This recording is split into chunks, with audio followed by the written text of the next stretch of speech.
नमस्कार दोस्तों, आज मैं आपके लिए एसएससी एमटीएस 4 नवंबर फर्स्ट शिफ्ट का एग्जाम समाप्त हो चुका है। इनमें पूछे गए सही प्रश्न मिल चुके हैं जो आपका 100% रियल हो, ऑथेंटिक क्वेश्चन है। और जिन्हें पीडीएफ चाहिए वो हमारे टेलीग्राम या व्हाट्सएप ग्रुप पर जुड़ सकते हैं या हमारे व्हाट्सएप नंबर से पीडीएफ प्रोवाइड कर सकते हैं। और हमारे टेलीग्राम ग्रुप पर या व्हाट्सएप ग्रुप पर आपको 30 सितंबर से 4 नवंबर तक के पीडीएफ प्रोवाइड कराए जाते हैं। पहला प्रश्न है फ्रेंड्स, सिक्किम का राज्यपाल कौन है? तो सिक्किम का राज्यपाल ओम प्रकाश माथुर है। अरुणाचल प्रदेश का राज्यपाल लेफ्टिनेंट जनरल केवल त्रिविक्रम पटनायक है। असम का राज्यपाल लक्ष्मण प्रसाद आचार्य। आंध्र प्रदेश का राज्यपाल न्यायमूर्ति अब्दुल नजीर है। उत्तर प्रदेश का आनंदीबेन पटेल। उत्तराखंड का गुरमीत सिंह। उड़ीसा का रघुवर दास। कर्नाटक का थावरचंद गहलोत। केरल का आरिफ मोहम्मद खान। गुजरात का आचार्य देवव्रत। गोवा का PS श्रीधरन पिल्लई। छत्तीसगढ़ का रामन डेका। झारखंड का संतोष कुमार गंगावर। तमिलनाडु का RN रवि। तेलंगाना का जीसु देव वर्मा। त्रिपुरा का इंद्रसेना रेड्डी नल्लू। नागालैंड का लाल गणेशा। पंजाब का गुलाबचंद कटारिया। पश्चिम बंगाल डॉक्टर CV आनंद बोस। बिहार का राजेंद्र विश्वनाथ अलेकर। मणिपुर लक्ष्मण प्रसाद आचार्य। मध्य प्रदेश का मंगूभाई छगनभाई पटेल। महाराष्ट्र का CP राधाकृष्णन और मिजोरम का हरिबाबू कंभपति। एक आपका था वैदिक काल में शिक्षा कहाँ से? तो वैदिक काल में शिक्षा का मुख्य केंद्र था गुरुकुल। राइट आंसर गुरुकुल, या ऑप्शन में तक्षशिला का तक्षशिला राइट आंसर हो जाएगा। गुरुकुल में छात्र गुरु के आश्रम में रहते थे, वहीं से वेद शास्त्र विज्ञान योग वाणिज्य नृत्य विवाद चिकित्सा गणित जैसे शिक्षा हासिल करते। वैदिक काल में शिक्षा का मूल आधार गुरुकुल होता था। वैदिक काल में शिक्षा में व्यक्ति की आध्यात्मिक उन्नति पर ज़्यादा जोर दिया जाता था।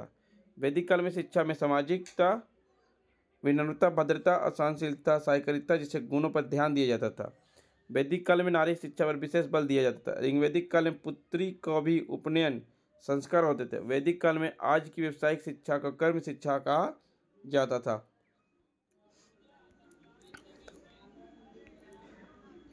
2021 में T20 वर्ल्ड कप में ऑस्ट्रेलिया ने न्यूजीलैंड को कितने विकेट से हराया था? T20 वर्ल्ड कप 2021 में ऑस्ट्रेलिया ने न्यूजीलैंड को 8 विकेट से हराया था। दुबई में टॉस हारकर पहले बल्लेबाजी करते हुए न्यूजीलैंड की टीम ने 20 ओवर में 4 विकेट खोकर 172 रन बनाए। ऑस्ट्रेलिया ने 173 रन बनाकर अपना मैच जीत लिया। लक्ष्मण प्रसाद आचार्य किस राज्य के राज्यपाल? असम के राज्यपाल। और मणिपुर को भी मिला प्रभार, कई राज्य के गवर्नर बदले। मेजर ध्यानचंद का डेब्यू ओलंपिक कौन सा? तो मेजर ध्यानचंद का डेब्यू ओलंपिक 1928 है। मेजर ध्यानचंद का द विजार्ड के नाम से भी जाना जाता है। द ड्रिबलिंग गेंद पर नियंत्रण गोल स्कोरिंग में अपने असाधारण कौशल के लिए जाने जाते हैं। 1926-1948 तक भारत के लिए खेला। 34 साल की सेवा के बाद अगस्त 1956 में भारतीय सेना से लेफ्टिनेंट के रूप में रिटायर हुए। 1956 में भारत के तीसरे सबसे बड़े नागरिक सम्मान पद्म भूषण से सम्मानित किया गया। मेजर ध्यानचंद की जयंती के राष्ट्रीय खेल दिवस कब मनाते? खेल दिवस 29 अगस्त को मनाया जाता है।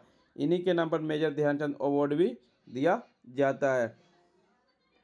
एक दीवान आलम कहाँ है? आगरा में स्थित है। मुगल बादशाह के प्रमुख सभागार। यह मुगल बादशाह शाहजहां की नई इमारतों एवं मस्जिदों के निर्माण का बहुत शौक था। उसने यमुना नदी के तट पर एक विशाल किला बनवाने का आदेश दिया।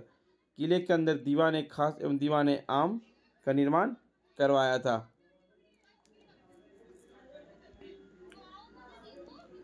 ड्रेंजन बेसिन या जल निकासी बेसिन क्या है? ड्रेंजन बेसिन जल निकासी बेसिन के लिए मंच प्रदान करता है। ड्रेंजन बेसिन को जल संवर्ध या द्रोणी भी कहा जाता है। अंग्रेजी में ड्रेनेज बेसिन को वाटर शेड या कैचमेंट कहते हैं। ड्रेनिंग बेसिन खुले या बंद हो सकता है।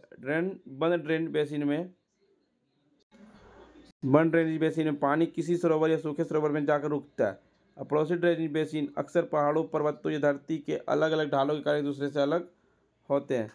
सबसे बड़ी शहरी आबादी वाला राज्य कौन सा? गोवा है। राज्यों में गोवा में 62.2 शहरी आबादी वाला सबसे अधिक शहरीकृत सभी राज्यों केंद्र शासित प्रदेश में राष्ट्रीय राजधानी क्षेत्र की दिल्ली और चंडीगढ़ 97.5% और 97.25% शहरी आबादी, साथ ही सबसे अधिक शहरीकृत। इसके बाद दमन और दीव से 75.2%, पांडिचेरी 68.3% है। उत्तर पूर्वी राज्यों में मिजोरम 51.5% शहरी आबादी के साथ सबसे अधिक शहरीकृत राज्य वाला उत्तरी पूर्वी में है। शहर पूछा होगा तो शहर में सबसे सर्वाधिक शहर वाला आपका मुंबई है।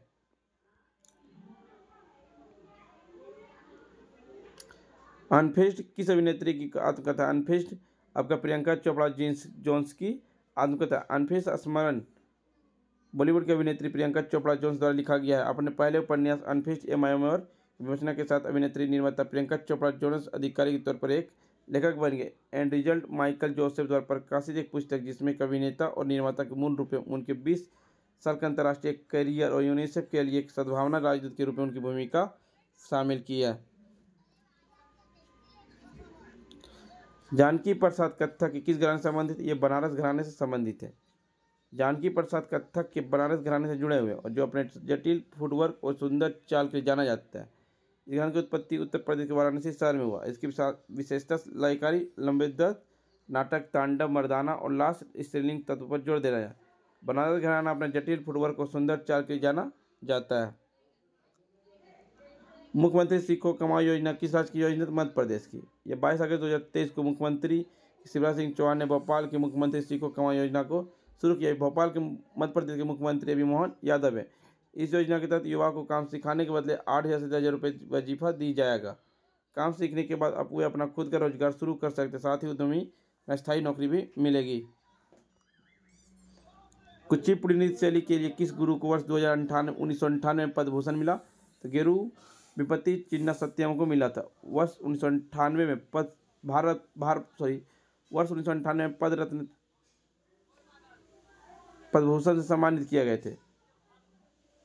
गुरु विपत्ति चिन्ना सत्यम कुचिपुड़ी नृत्य शैली के एक संबंधित है। वो प्रसिद्ध भारतीय नर्तक और कोरियोग्राफर जो भारत के आंध्र प्रदेश के एक शास्त्रीय नृत्य है। सितारा देवी निम्नलिखित में किस नृत्य संबंधित है? कथक से। कथक की उत्पत्ति ब्रजभूमि की रासलीला से हुई है, जो उत्तर प्रदेश की पारंपरिक नृत्य है। कथक काठिया द्वारा किया जाता है, जो हाव भाव और संगीत के साथ महाकाव्य के छंदों के पाठ करता है। सितारा देवी कथक नृत्य से संबंधित है। रविन्द्रनाथ टैगोर ने उन्हें कथक के माध्यम से भारतीय कलाओं को पुनर्जीवित करने के लिए प्रोत्साहित किया। फिर भी उन्हें भारत के कथक रानी के रूप में भी जाना जाता है, सितारा देवी को। संविधान में कुल कितने अनुच्छेद? संविधान में 395 अनुच्छेद, 22 भाग 8 अनुसूचियाँ थी। भारत का संविधान दुनिया का सबसे बड़ा संविधान और लिखित संविधान है। इसलिए 26 नवंबर 1949 को भारतीय संविधान सभा द्वारा अपनाया गया और 26 जनवरी 1950 को प्रभावी रूप से लागू किया गया पूरे भारत में। संविधान को संविधान बनाने में 2 वर्ष 11 महीने 18 दिन लगे थे। इस संविधान बनाने में खर्च 63,96,518 रुपये संविधान बनाने में खर्च हुए थे। निम्नलिखित में से कौन सा गढ़ के बिना एकमात्र हड़प्पा शहर था? चंद्रदुड़ो। और स्थल की खोदाई 1931 में NG राज मजूमदार ने की थी। चंद्रदुड़ो सिंधु नदी के तट के पास स्थित है। चंद्रदुड़ो वर्तमान में सिंध, पाकिस्तान और मोहनजोदड़ो के पास स्थित है। चंद्रदुड़ो बिना गढ़ वाला एकमात्र हड़प्पा शहर था जो मोतियों की कारखाना मिला और यहाँ मानव बलि के साक्ष्य भी मिले थे। चंद्रदुड़ो के पास कोई गढ़ वाली संरचना नहीं थी। फ्रेंड्स, आपको वीडियो पसंद आई हो तो लाइक शेयर सब्सक्राइब जरूर करें और वीडियो पाने के लिए हमारे टेलीग्राम या व्हाट्सएप ग्रुप पर जुड़ सकते हैं। डिस्क्रिप्शन लिंक दे दिया गया। फ्रेंड्स, मिलते हैं फ्रेंड्स नेक्स्ट वीडियो में।